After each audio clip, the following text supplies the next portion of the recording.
A van in the middle of nowhere, a gun in the dark, and a killer who would vanish into the black desert night.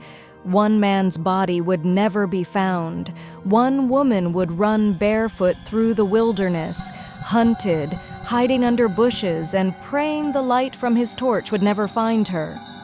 The Stuart Highway in Australia's Northern Territory is a place of beauty and danger. A single ribbon of asphalt cuts through hundreds of miles of sunburnt earth, where the horizon melts into nothing and help can be hours away. Out here, if something goes wrong, you're on your own.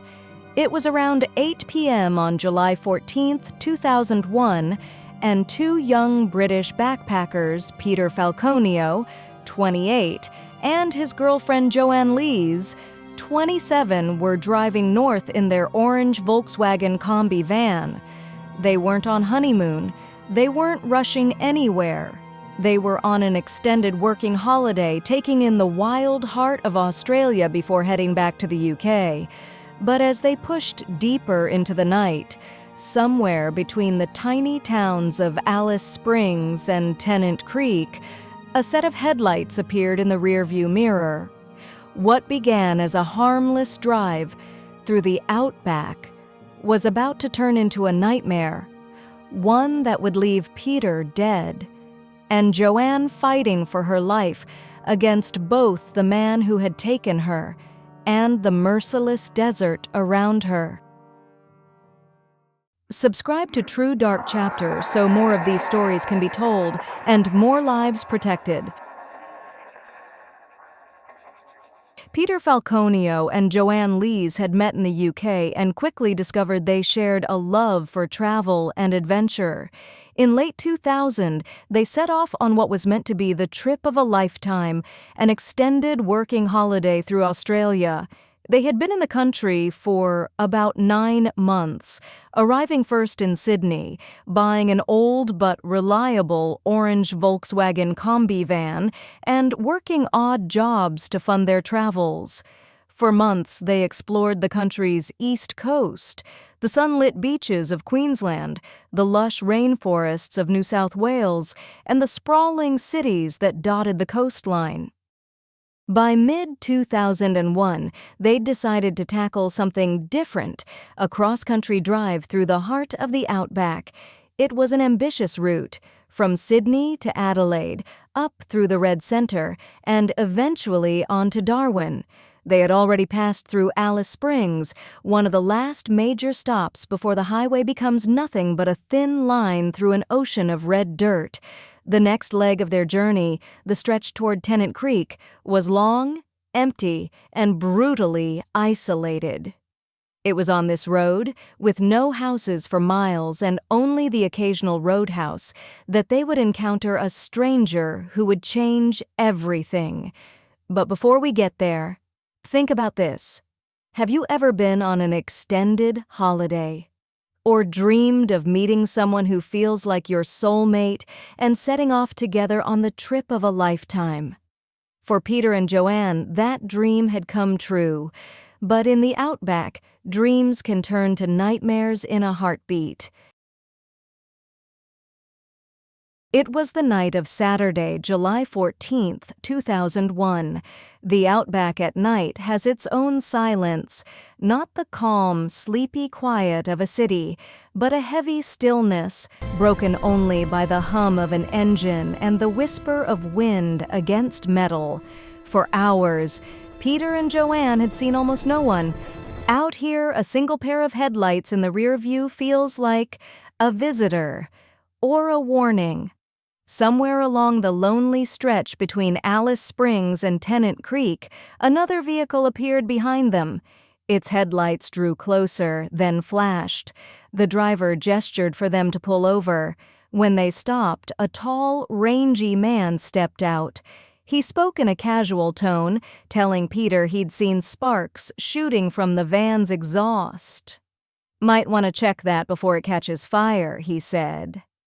Peter, easygoing, polite, didn't hesitate. He stepped out into the warm desert night, walking towards the rear of the van with the stranger. Joanne stayed in the passenger seat watching. She could hear fragments of conversation, then saw the man shift slightly, his body blocking her view.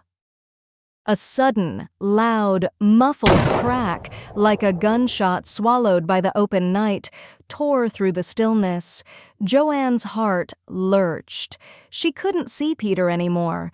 Before she could react, the man was at her door, yanking it open. In one hand, a gun. In the other, cable ties. He ordered her out. His voice was flat, controlled, and cold. She knew instantly. This wasn't a robbery. This was something much, much worse. Within seconds, her wrists were cinched tight behind her back, the plastic cutting into her skin. Her boyfriend was gone. The vast desert had swallowed him whole. And now she was alone with a stranger who clearly knew exactly what he was doing.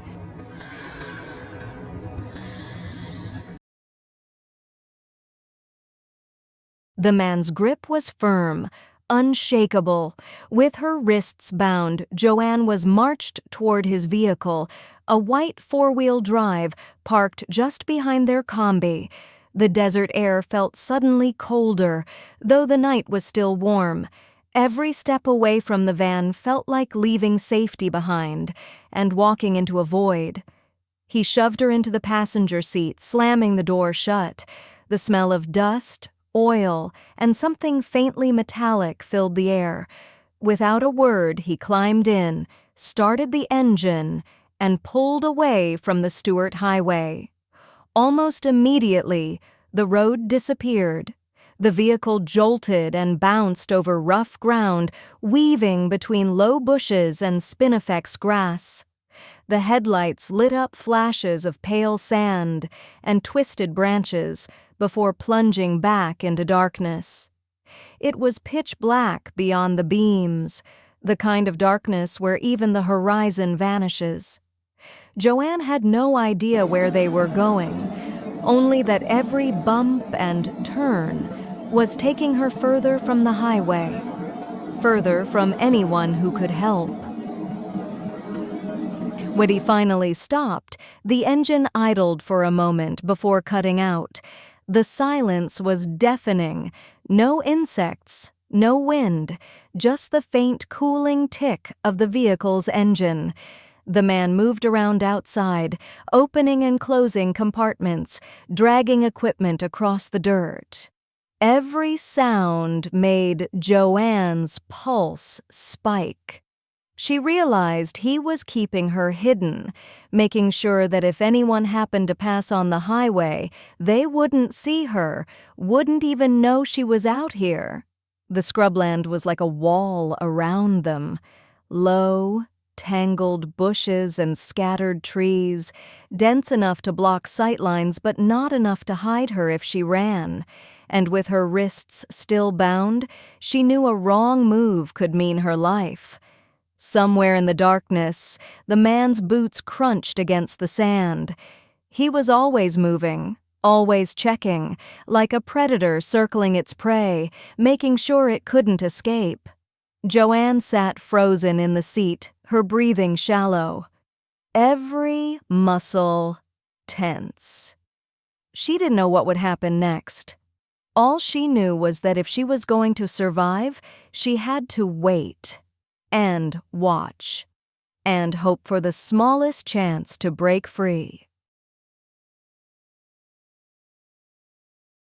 Joanne sat in the passenger seat, wrists aching from the cable ties, every nerve screaming for her to move, but knowing one wrong step could cost her life. Outside, the man was busy.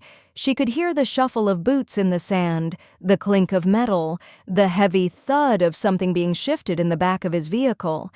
At times he vanished into the dark for several seconds, only to reappear. And then there was a gap, longer than before.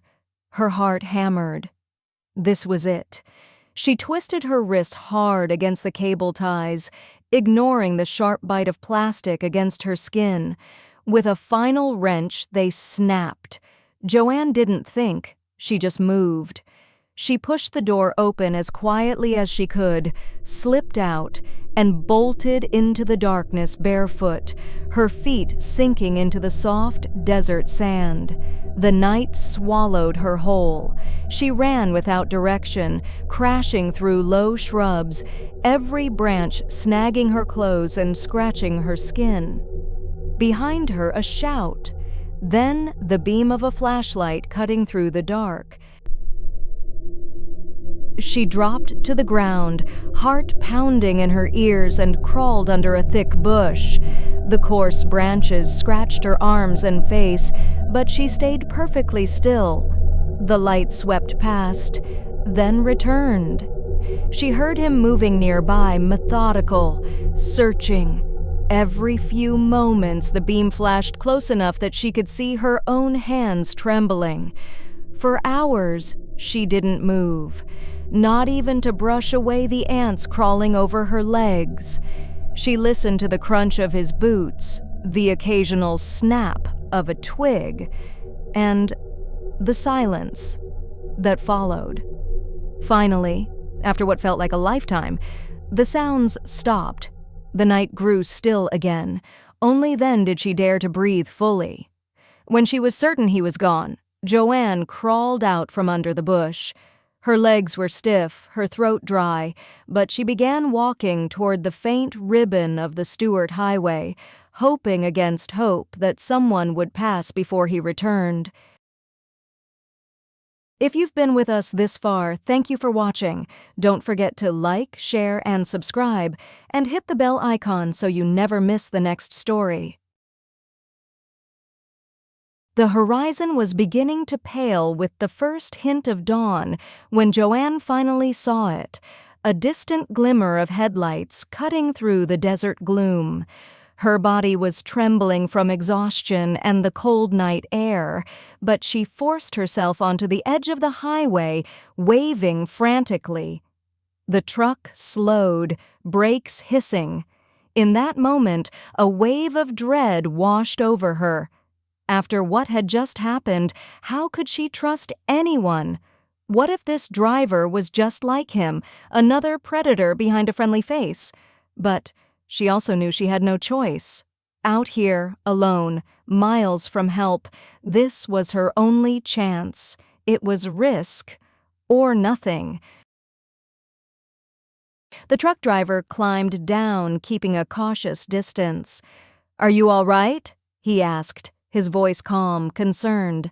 Joanne hesitated, scanning his face, his hands, searching for any sign of danger. Finally, she nodded, just once, and took a step forward. I've been kidnapped," she managed to say, her voice breaking.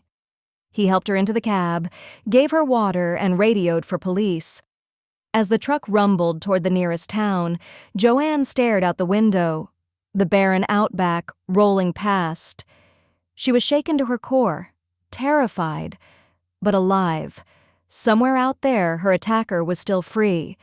But for the first time since the nightmare began, she was moving toward safety. She lost the man she loved, the future they were building, and a piece of herself she would never get back. By the time Joanne Lees reached safety, the Northern Territory Police were already mobilizing. Her account of the attack, the flashing lights, the roadside stop, the sudden gunshot, painted a chilling picture. But one question hung heavy in the air. Where was Peter Falconio? Search teams combed the Stuart Highway and surrounding scrubland for days, battling heat, dust, and the sheer scale of the outback. Helicopters scanned from above, while officers and volunteers swept the ground inch by inch, yet there was no sign of Peter's body. The investigation soon focused on a suspect, Bradley John Murdoch, a drifter and mechanic with a history of violence and a reputation for carrying firearms. Forensic evidence became the turning point. Murdoch's DNA was found on the cable ties used to restrain Joanne.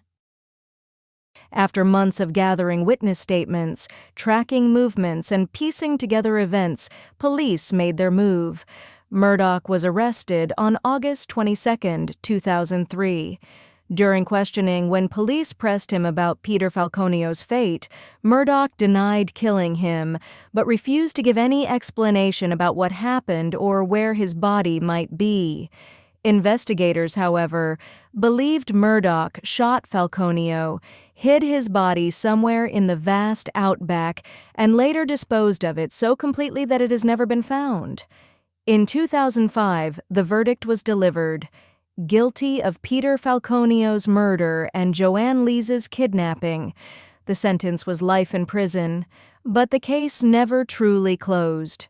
Peter's body has never been found, leaving a lingering shadow over the tragedy and sparking years of speculation, from theories of a hidden grave in the outback to claims that he might somehow have survived. For Joanne, the ordeal left scars far deeper than the physical. Yet her escape, courage, and will to survive turned her into a symbol of resilience, a woman who endured one of the most harrowing ordeals imaginable in one of the most remote and hostile places on Earth, and lived to tell the tale.